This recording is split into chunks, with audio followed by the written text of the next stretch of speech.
Do you know why whales went back to the sea? They got tired of Monday mornings. Okay, not exactly. But remember last time, we talked about a fish, Tiktaalik, who 400 million years ago dragged itself out of the ocean, looked at that dry land and thought, yeah, I'll take it. And from that one ridiculous decision, you got reptiles, dinosaurs, mammals, and eventually, you, sitting here watching videos about fish. Well, today's story is the sequel nobody asked for. Because after all that work, after 400 million years of evolution figuring out legs, lungs, and landlord problems, one group of animals looked at everything life on land had to offer, and went, we're going back. Welcome to Ever Wondered, where we take the strangest true stories the universe has ever pulled off and make absolutely sure you can't stop thinking about them. So here's what should immediately confuse you. Whales are mammals, not fish, not ancient sea creatures that never left the water. Mammals. Warm-blooded, air-breathing. They nurse their babies with milk, which means at some point in history, there were whale ancestors doing all of that. On dry land. 4 legs. Probably a very unremarkable Tuesday afternoon on a beach somewhere in what is now Pakistan. And one of them looked at the ocean and thought, you know what, Tiktaalik had the right idea. Just in reverse. The creature that started all of this is called Pakicetus. About 52 million years ago. Dog-sized, furry, nothing about it screamed, future ocean giant. And it had one habit that was about to change everything. It kept going into the water. Not dramatically. Not all at once. Just a little deeper each time. Wading in to catch fish. Escaping predators on the shore. Spending a bit more time in the shallows than maybe it needed to. Which sounds like nothing. Until you realize that a bit more time in the shallows, multiplied across millions of generations, eventually produces a blue whale the size of a commercial airplane. Evolution really doesn't warn you where things are going. But why did it keep going? Because the ocean was a buffet. And once you've eaten free seafood every single day, chasing things on land starts to feel like unnecessary effort. Evolution doesn't care about your feelings. It cares about who's surviving, and the animals that went a little deeper. They were eating better, avoiding more predators, thriving. So their kids went a little deeper too. And our kids went deeper still. Generation after generation, just slightly more adapted than the last. The exact same logic that got Tiktaalik onto land in the first place, just pointed in the completely opposite direction. Same trick. Different destination. Now here's where it gets genuinely strange. Because the changes that happened over those millions of years are almost hard to believe. Their back legs got weaker, then smaller, then gone. Their front limbs flattened into flippers. Their nostrils, which started at the front of their face like any normal animal, slowly migrated backward, up the skull, until they landed on top of the head. Which is just evolution going, fine, fine. We'll put the breathing hole somewhere more convenient. Their bodies became streamlined, torpedo-shaped.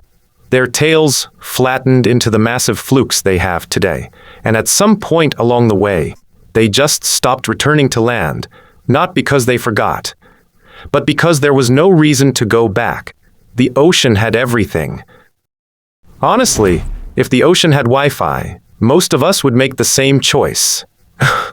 But here's the twist that really gets you. After all of that, after 50 million years of full commitment to ocean life, after completely redesigning their body from the ground up, whales never stopped breathing air. They still surface, still exhale through a blowhole, still fill their lungs the same way you're doing right now. All that transformation. And they kept that one thing. 400 million years ago, a fish developed lungs to survive on land. 50 million years ago, a land mammal kept those lungs, even after going back to the sea. The ocean started it, the land kept it, the ocean got it back, and the lungs just came along for the whole ride.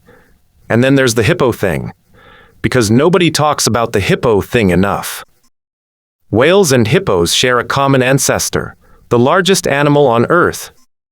And a grumpy, semi-aquatic river blob are cousins. One of them stayed near the water. The other went all the way in and became 90 feet long. Same family, wildly different life choices. And if you look at a hippo today, spending most of its time half submerged, moving surprisingly well underwater, feeding near the water's edge, you can almost see it. The hippo is still at the beginning of that story. The whale finished it. Tiktaalik crawled out of the ocean. Pakicetus crawled back in. And the hippo is standing at the edge, looking at the water, still making up its mind.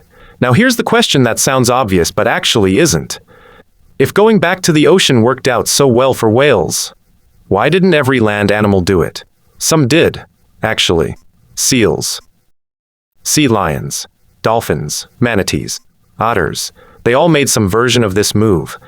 But most land animals looked at the ocean and chose to stay right where they were. Because the ocean isn't just a buffet, it's also cold, dark, enormous, and full of things that will absolutely eat you.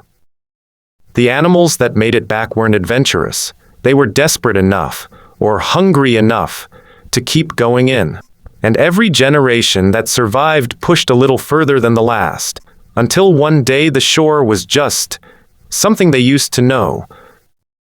And here's the part that makes the whole story land differently. Right now, somewhere in the Pacific Ocean, a blue whale is cruising at a slow, unbothered pace.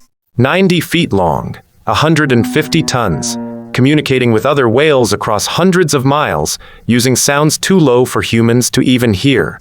Breathing through the top of its head. Completely at home in an environment that would kill most animals within minutes. And if you trace that whale backwards, 50 million years to a furry dog-sized creature wading into a river in Pakistan, then back further, 350 million more years. All the way to a flat-headed fish with stubby arm fins, dragging itself out of the water for the very first time. The fish left the ocean, the whale came back, and somewhere between those two moments, everything else happened. Which honestly makes your Monday morning feel like a very small chapter in a very long story. That's it for this one. If this got your brain running, good. Drop a comment below and tell us what you want ever wondered to cover next. And if you haven't subscribed yet, Tiktaalik didn't crawl onto land for you to miss out. Hit subscribe. We'll see you in the next one.